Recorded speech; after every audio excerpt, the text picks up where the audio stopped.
From PHL to Podfest, the Ray-Ban Meta glasses led the way, helping me travel blind with confidence. I'll tell you how. Stick with me. From Studio B in Swarthmore, this is I Can't See You. Now, here's David. Hello there. Welcome to another episode of I Can't See You, your window into a world where blindness doesn't dictate ability. My name is David, at David Benj on all the socials. I really do appreciate you joining me for this episode of I Can't See You, and welcome inside Studio B. Still using a different camera. I hope by the next episode, the other one is up and running. Fingers are crossed. But let me tell you about my trip to Podfest in Orlando.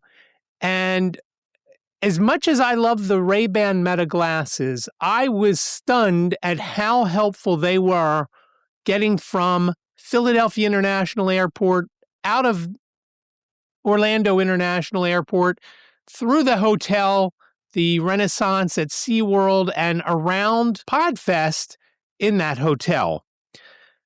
And I have to tell you a funny story. I was walking through the hotel a couple of days after I got to Orlando, and I was shooting some video so I can show you some B-roll of the hotel and things like that. And I thought, I never got any video from the glasses in Philadelphia International Airport, and I wondered why. Well, here's why. I got to the airport, got through security, I found the gate. And once I found the gate, I had plenty of time. So I love before I get on a plane to have something kind of doughy. If it's not in Philadelphia, I usually look for a bagel. But in Philadelphia, there's usually a soft pretzel vendor in every terminal. So my goal, once I found the gate, was to find the soft pretzel vendor. And as I was walking through the concourse, I saw these different shops, and I walked past what I later realized was the place that I wanted, but I was looking a different way, so I thought, well, I'll check it on the way back if I don't find it beforehand. So I'm walking through the concourse looking and saying, hey, Meta, what's in front of me? Hey, Meta, what's in front of me? Now, here's the funny story. At least 4 times while I was at Philadelphia International Airport, when I said those words, hey, Meta, what's in front of me? Somebody around me said something to me. One guy said, no, I don't know where I am. I don't know where you're going, or something like that. One person said, hey, Meta, what's in front of me? It was 2 girls. They said, no, we're behind you. I said, oh, no, I'm sorry. I'm talking to my glasses, which, of course, in itself sounds ridiculous. So I am looking around the concourse, looking at these different shops, wondering, okay, does that guy have a soft pretzel? And none of them really fit the bill. And I kept walking down. Like most airports, Philadelphia International has the different terminals, B and A, B and C, and so forth. And then they're connected by this concourse. And as I'm walking through this concourse, I come across the Rocky statue. And I don't remember the whole story about why that statue is there, but it's the same one that's over at the Art Museum at the top of the stairs. Reason why those stairs are called the Rocky Stairs. And I thought, oh, this is cool. I'm going to take a picture with me and the Rocky statue. So I go over and I'm starting to set up. And there's a guy, he drives one of those. It's not a golf cart, but it's actually a longer people. It's almost like it's got like 2 benches. They're back to back. So you can fit probably 4 to 6 people in this little transport. And I'm sure it helps folks get to their gate, get from their gate, whatever. And he sees me setting up to take a selfie, and he offers to help. Now, I have to tell you, when you have the Ray-Ban Meta glasses on, it's easy to hear the different commands, whether it'll say face centered, face near right edge, face near top, whatever the case may be. And that's how I know that I'm centering the camera of my phone in front of me. And it makes it so easy to take a blind selfie when I've got that on, or if I've got AirPods in or earbuds in, or what the story is. But he saw me setting up to take this picture, and he comes over to me. He said, hey, would you like me to take your picture? And he took a bunch of pictures. It was awesome. I don't have any idea what this guy's name was. I just know he drove one of those carts that helps folks get to or from the gate. And I really appreciate it. If you follow me on Instagram at David Benj, like on all the other socials, you'll see that image. And I'll put it up here as well. But in fact, I'll put some of the others up as well. So I did that. I felt pretty happy about that. And I started to walk back. And again, I'm walking past the gate and I say, hey, Meta, what's in front of me? Knowing that there's a sign for the gate above. And somebody again said, pardon me? And I said, no, I'm talking to my glasses, just trying to find out what gate this is. And the guy tells me that it was gate 13. And I thought, okay, so that's not what I want. So I keep going, and then I go back down the first concourse where I know my gate was, and I see the kiosk that I had already walked past. And I thought, when Liz and I were going somewhere, I don't remember if it was New Orleans, Las Vegas, wherever we were going, I remember we bought pretzels from something that was similar to this.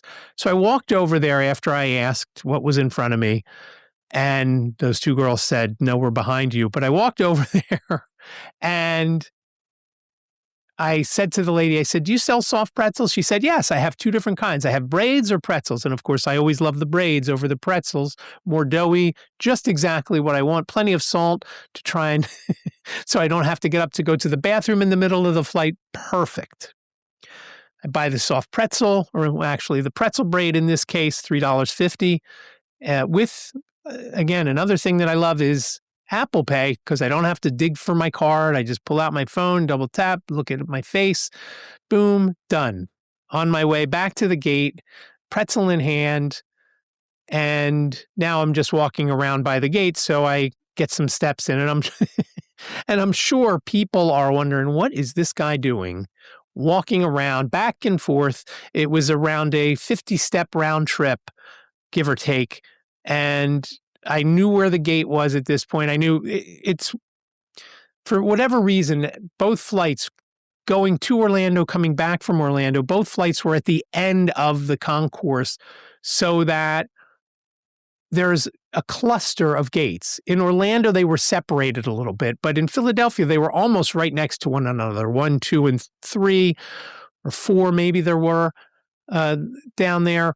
But they were very close together, but I knew which one I needed to be near. And after I started walking back and forth, trying to get the steps in before I'm going to sit on the plane for a couple of hours, I stopped walking and stayed fairly close to the gate because I wanted folks to see me, hopefully saying, okay, sir, you can come on and get on the plane. And that's pretty much exactly what happened. Some guy came over to me and he took me over to the gate. And I showed the lady my boarding pass on my phone, and I got on the plane. I didn't have a paper boarding pass. There's no need for it. I have it on my phone. I had it in my Apple Wallet. Again, another great thing. I don't have to keep track of some other paper that I'm pulling 7 pieces of paper out of my pocket, wondering if this is the right thing.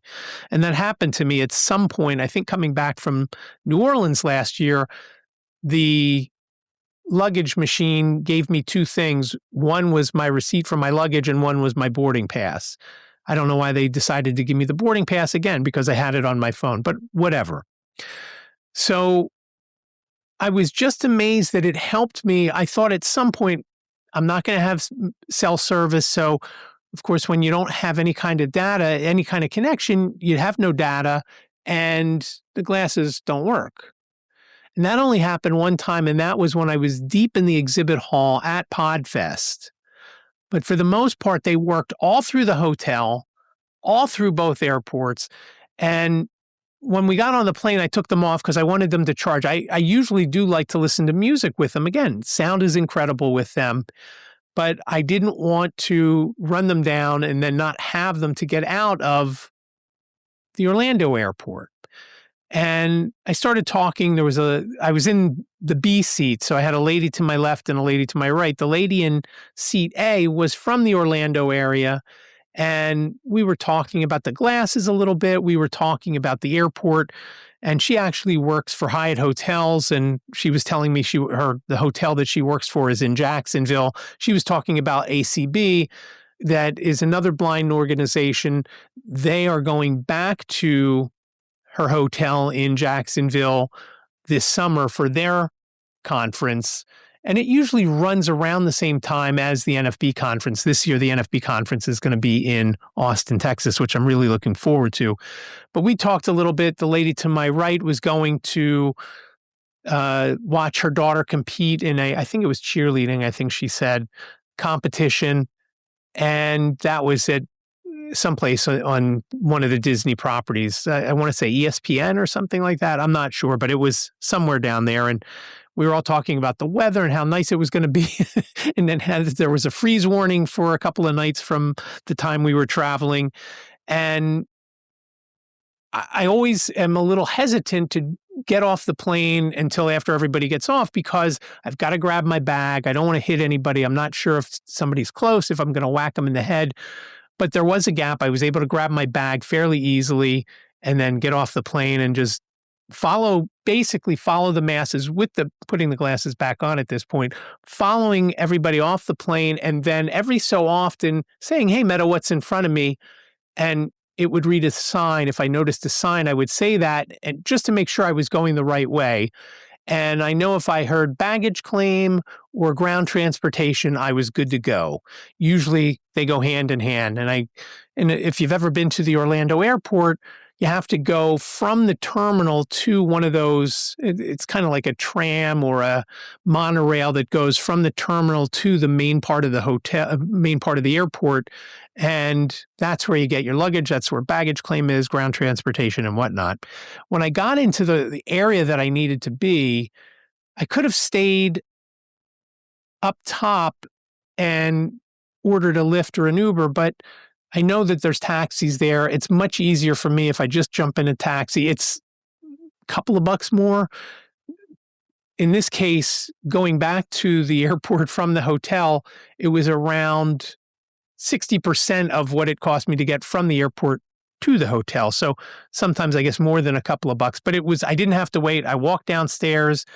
I found the doors. The lady asked me, "Can I help you?" And I said, "Taxis are right out here, right?" And she said, "Yes, go out and to your right." I said, "Thank you." I went out and to my right. I found the taxi stand, got in a cab, went to the hotel from the airport. Bing, bang, boom, no issues. I was able to check in, no problem. I used the glasses to help me find my room, at least get to the right area. And as I got closer, I would go up to the door. And this hotel, the Renaissance at SeaWorld, is a great place because it has the room number in a nice big bold font. It has the room number below it embossed so I could feel it. And then, of course, it has it in Braille. I don't know Braille, but I can tell the embossed numbers that I can feel that. My room was 3020, by the way, which I was a little confused. I was only on the third floor, not the 30th floor. Once I got situated and got a little unpacked, I wanted to go down and take a look around the hotel and look specifically at where everything was going to be for Podfest. It was the same hotel as last year, but it was on the other side of the hotel. It was different rooms, different hallway, and things like that. This one was on the ocean side. There's no ocean in Orlando, by the way, but it was the ocean side of the hotel. So I went down and I started to look around, and I walked down one of the hallways off of the main hallway where I saw the different rooms. They have a great app that they use. It's pronounced 8 different ways by everybody at the event. VoiceOver says it one way and everybody else says it 10 different ways. But it's HOVA, as I call it, or WHOVA. Mostly accessible. Not 100%, but close enough for me. The only issue I was having was trying to listen to the exhibit hall area. It always didn't say who the vendor was at the booth. It might talk about what they do, but it didn't necessarily tell me, oh, it's Libsyn, or it's Blueberry, or it's this, or it's that. So, and I wasn't interested too much in the exhibit hall because I knew there weren't any equipment folks there, like cameras, mics, things like that. The first Podfest I went to, somebody that I listened to that has a couple of podcasts, one called the Solopreneur Hour, his name is Michael O'Neill. he took me over to a vendor that had mics and things like that and said, oh, you should try this one or try this one. And it was very helpful that he took a minute to do that. And I actually talked to him. He was at this one, and I talked to him about the camera. And he recommended, instead of using the Sony ZV-E10, which is the one that's not working at the moment because it lost power, so it reset. Jane is home, so she's going to help me redo it. But I'm also going to get a UPS so that it doesn't lose power. And that will be helpful. And then I don't have to spend a couple $100 extra more for the Canon R50, which both he, Michael O'Neill, and this other guy recommended. So I walk down the hallway that I was in front of, and I see Ocean 3, Ocean 4, and I get a feel for the different, where they are. And most of the things that I wanted to go to were in Ocean 4, Ocean 10, and I think there was a couple in Ocean 12. A couple days later, I was in Ocean's 11. Oh, I'm sorry, not Ocean's 11, Ocean 11. For the most part, that's where most things were. The main ballroom for the event was Ocean 1 and 2. Or maybe it was Oceans. I'm not sure. But it was 1 and 2. That's where the big stage was. That's where we had I forget what they call it. It's basically a meet and greet that you sit at a table, you talk about, you have 2 minutes to talk about your podcast, who you are, where you're from, and so forth. You get to meet a lot of cool people that way. I sat next to Dave Jackson, who is a podcast god. If he's been podcasting since 2005 and has helped a lot of folks start podcasts. He's in the Podcast Hall of Fame and so forth and so on. But I got to sit next to him. I didn't even know it was him until someone else said something about him at our table. And I'm like, oh my God, I've been sitting here talking to Dave Jackson this whole time. I didn't even know. And he was a little flustered because he had just been sued.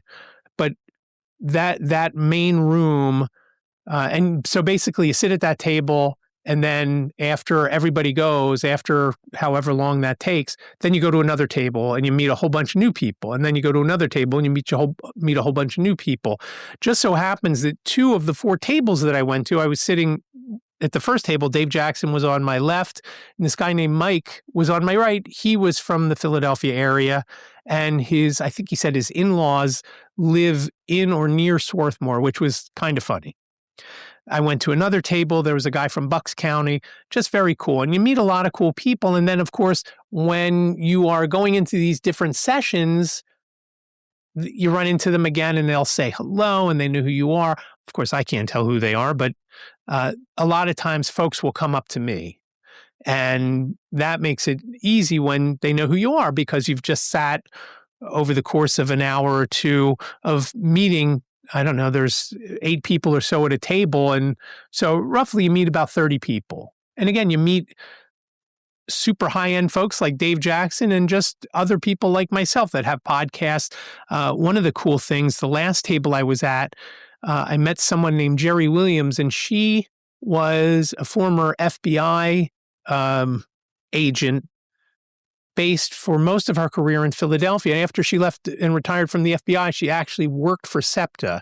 And I vaguely remembered her during the SEPTA strikes, of course, being on camera talking about, I think she said she was in the marketing department. But so I got to meet her, and her podcast actually sounded cool. It's about cold case files, and she would talk to other retired FBI agents about them, about different cases. So where you go from table to table, the meet and greet, that's at the end of the first day. So that's Thursday. And there are sessions during the day as well, but they're not the bigger sessions that happen starting Friday after the keynote. This year's keynote speaker was Pat Flynn. Unfortunately, he wasn't able to be there. He had some family illness and had to stick around his house. So he came in virtually and addressed us. And again, still very cool. And you go to all the different sessions. Basically, with Podfest, there are 5 or 6 tracks. So at each time, there is something in growth and something in monetization, something in video, something in AI, something in beginner. And you kind of have to pick and choose. Oh, I'd like to go to this one at 10 and this one at 10. Okay, which one which one am I going to do? Because you can only be one place at one time. So there were there were a few times, and again, the Whova app is awesome for that because you can put all of them in and then decide which one you want to go to when it comes that time. I primarily, not all of the time, but primarily did video and AI. Now, I did do a couple. There was one lady who talked all about Pinterest and how great it is to drive traffic to your podcast. So I'm going to start implementing that. I actually talked to one of the vendors in the exhibit hall had a VA service. So I'll probably connect with them. They didn't require a lot of hours per week, basically 10 hours per week. So not very expensive. So I'll have someone do that and maybe some more. I would love to post more on Instagram. It's just difficult a lot of times if I try to do it accessibly. Is that a word? I'm not even sure. There is an accessibility feature that allows you to add alternative text on Instagram, but you kind of have to go back and forth turning voiceover off and on to get it to work right. So if you go to my Instagram page, you'll see that I just put the photo descriptions now right in the caption because it's just easier that way. And then people don't have to guess and you don't have to worry that it's got a description or not. But the alt tags usually, if you can get it to work, it's great. But again, like I said, it's not always, it's almost like a tricky combination where you got to do this, turn voiceover off, do that, turn voiceover back on so you can feel where the next thing is you have to go to. And it's just a whole thing that is just easier to, like I said, add it right in the description. But so many great things. And the AI was a huge component. And there were so many good things that I learned there. I just started to use Manus, which Meta bought a couple of weeks before Podfest for a couple $2 billion. And now the person that really loved Manus, and I saw a couple of his sessions, I tried it a couple of times so far, and I couldn't get it to really do, was doing the same nonsense that ChatGPT was doing. Basically, here's what I wanted to do. I needed to make a postcard for the National Federation of the Blind of Pennsylvania State Convention in Hershey coming up in November. I know it's a distance away, but we needed a save the date postcard that we could both send out and hand out at some events we have coming up in March. And I really wanted to get that done. I was just in Washington this past week and needed to get that done so that when we got back, Michelle, who lives in State College, could send it to the printer. We use a printer in State College, and the guy is great. He gives us great prices, and it just works out well and better than anyone that I found in the Delaware County area. There is somebody that we sometimes use up in Montgomery County, but this guy in State College really has come through for us a few different times with a few different things that we've printed, both postcards and a couple other things. So I was trying to get the graphic to be a calendar of November with the dates 5, 6, 7, 8 all circled in one red circle. And you would not believe what I got using all of them, ChatGPT and Manus. ChatGPT gave me a calendar. So I didn't just grab a calendar and have it do it. I asked it to create the calendar and then circle 5, 6, 7, and 8. Both ChatGPT and Manus gave November 4th, November 4th, November 5th, November 5th, November 6th, November 7th, November 7th, November 8th, November 8th. It was mind-boggling how both of them did the same thing. It was just crazy. So finally, I grabbed a graphic of a November calendar, November 2026 calendar. I did this in Canva. I grabbed this calendar.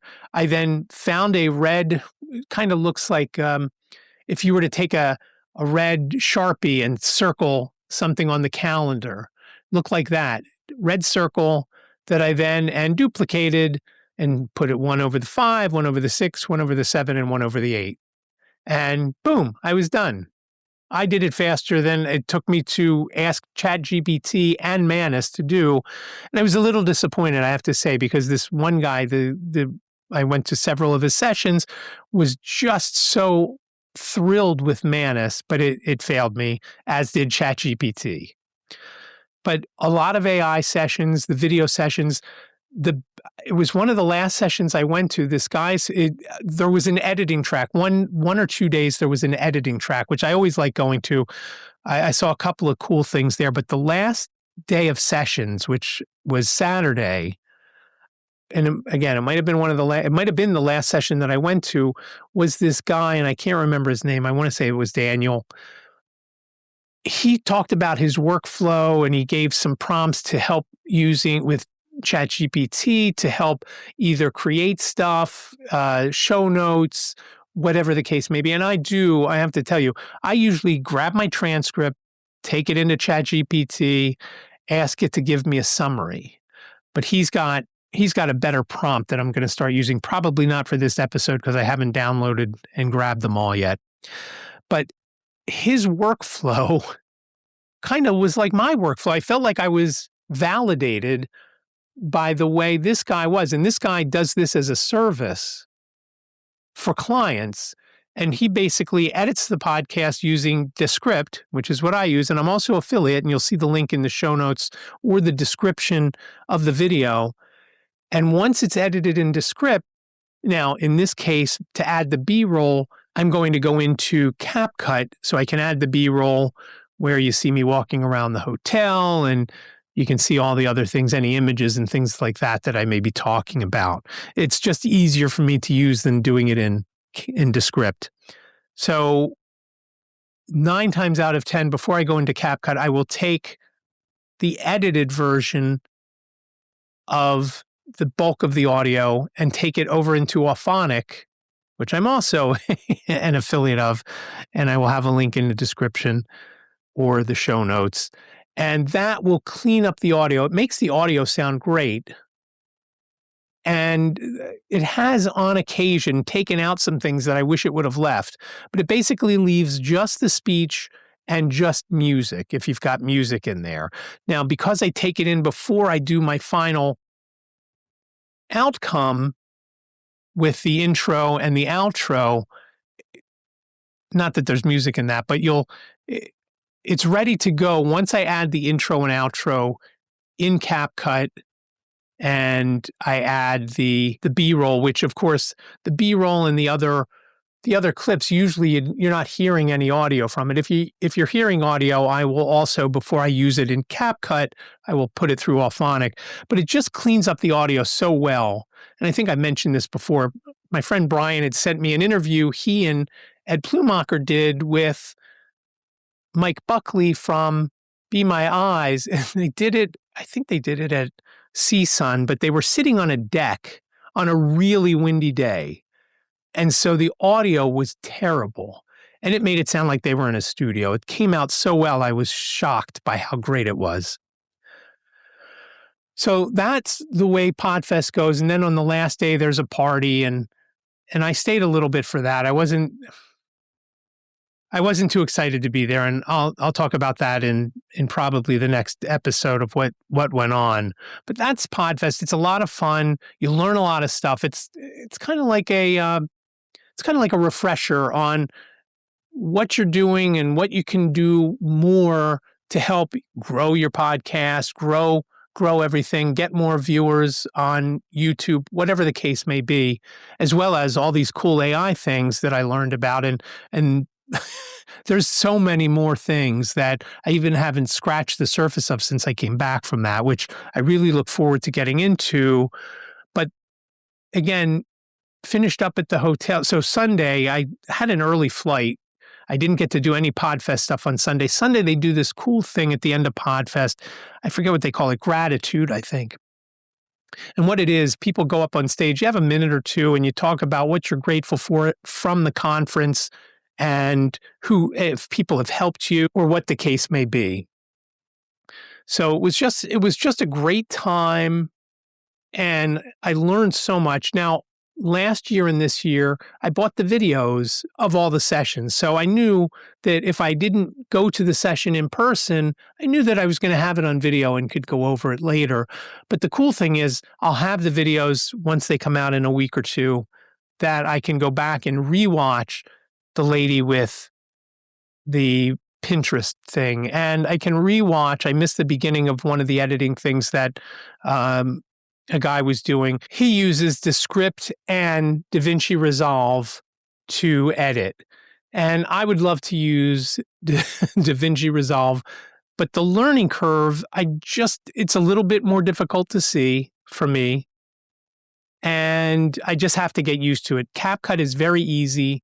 And I really should learn it better because I'm coming up. I actually pay for CapCut. There's a free version and a paid version. And I paid, I want to say I paid $90. It's $90 a year or $100 a year. I don't remember. But I'd love to switch off of that and use DaVinci. DaVinci is a more professional editing suite than CapCut. So his thing was good, but I missed the beginning. His session, I missed the beginning. So I'll go back and I'll watch that. And it's just, again, you just learn a lot of things and talk to a lot of people. I was at one session that had basically an all-star panel. It was Michael O'Neill, John Lee Dumas, Joel Comm, and a guy who is a lawyer. His name is Lou. I can't remember his last name. He sold his house and moved to the Orlando area because he loves Disney. And his podcast is all about Disney. I don't remember his last name, but it was awesome.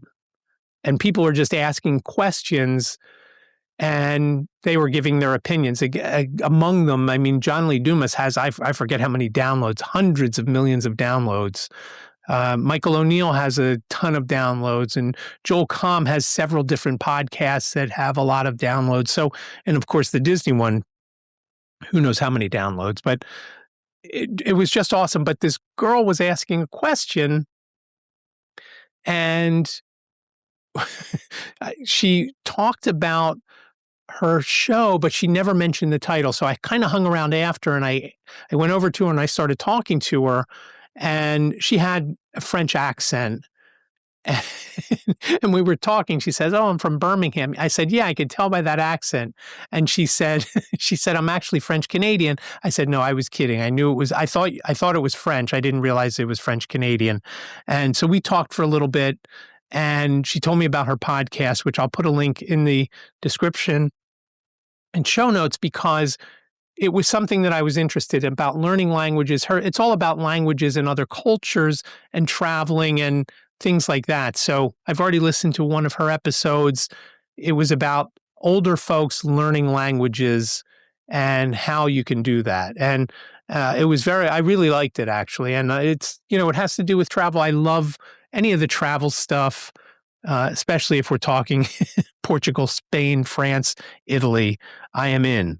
And, obviously, if you move to one of those places, you've got to learn to speak like the locals. You can do stuff. I talked to her and I met her. I met, again, some of the folks along the way that I met that first night with the meet and greets at the different tables. So I got to talk to them again. And it's just nice. You start to meet all these folks. And then each year when you go back, sometimes they come back, sometimes they don't. But it is just a nice time, and you learn, like I said, you learn a lot of things. And so what I started to mention earlier, so I got the videos, and when you buy the videos early on, and I bought them immediately once they started selling them, because that's when they're the lowest price, you also get a ticket to the following year's conference. So I'm already booked for next year, and it's going to be at the Renaissance at SeaWorld around the same week next year. It's the week that goes into Martin Luther King Jr. Day, that Monday, but it only goes Thursday to Sunday of that weekend. So I came home and got home, quickly did a Federation Focus, which I had done on my GoPro in Orlando, which I really wanted to use, but I couldn't get the footage off of my camera. for whatever reason, it wasn't uploading to the cloud. Usually when you plug it in, it uploads to your library at GoPro. It didn't do that.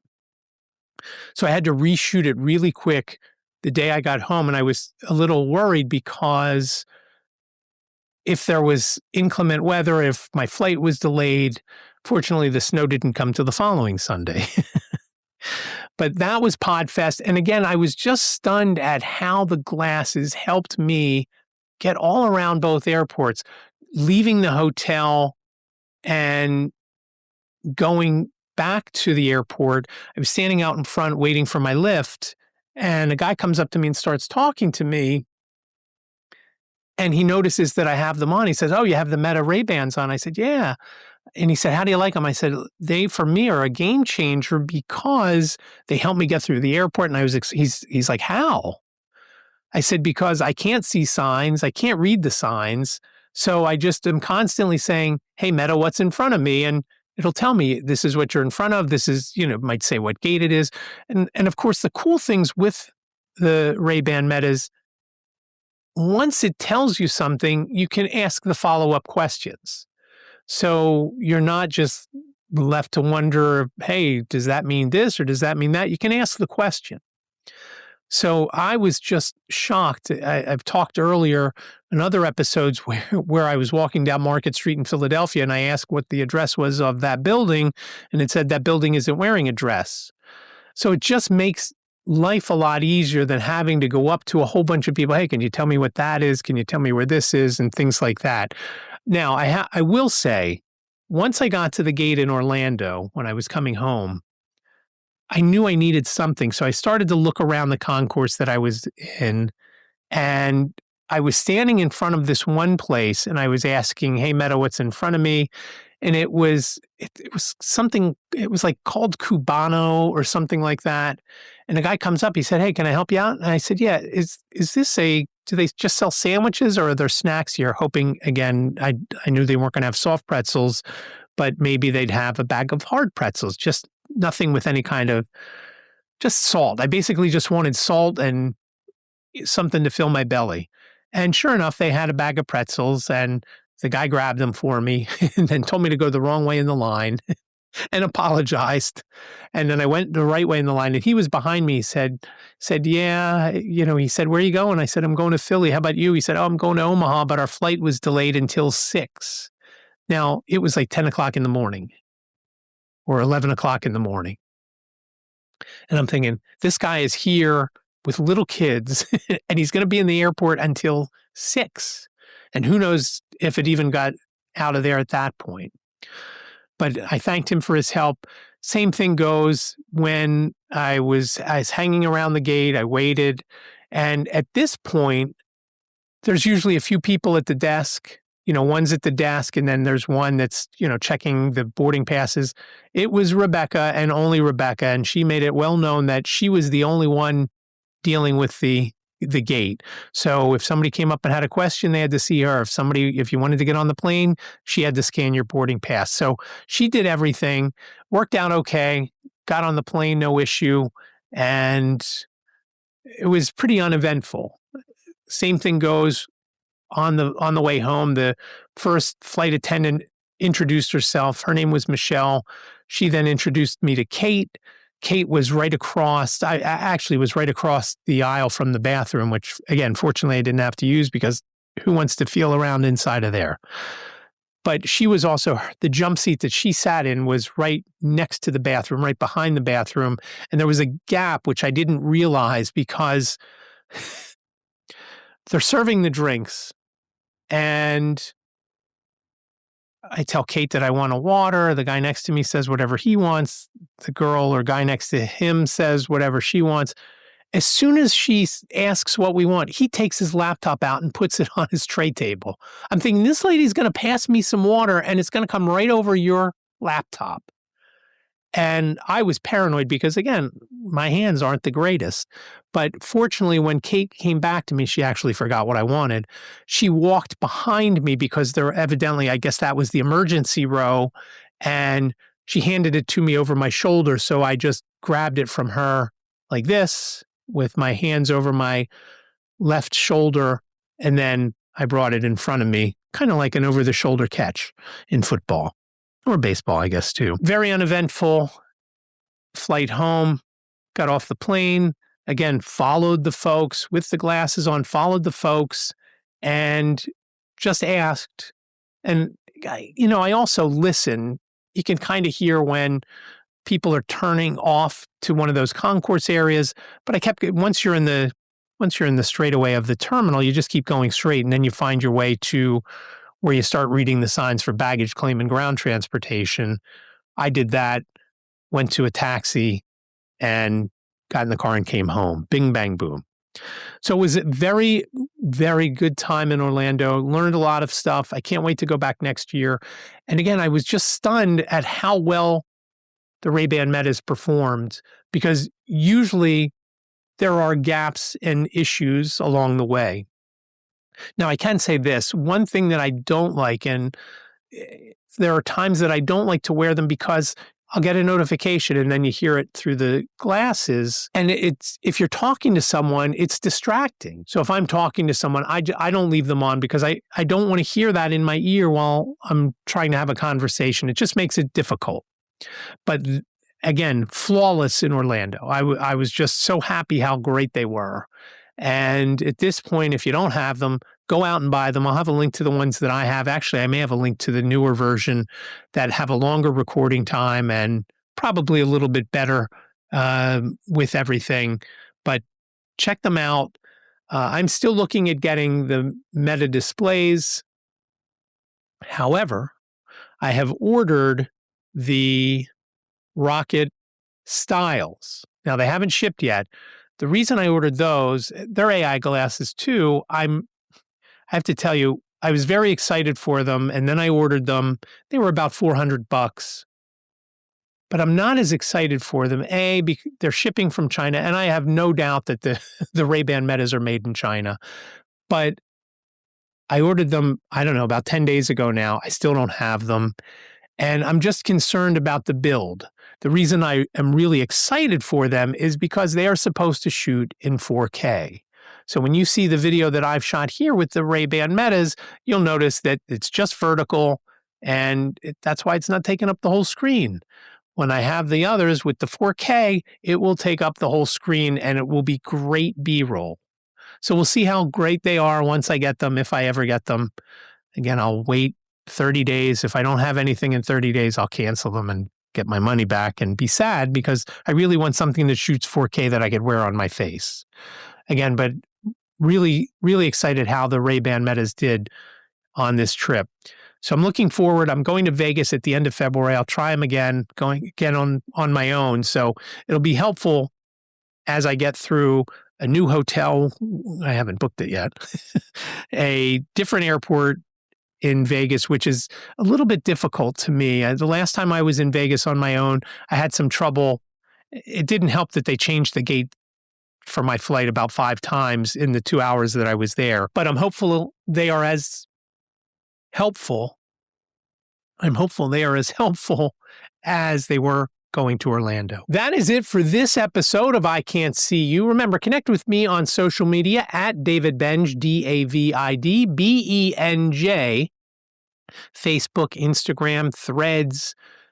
What else do we have? LinkedIn. LinkedIn is a great place to connect.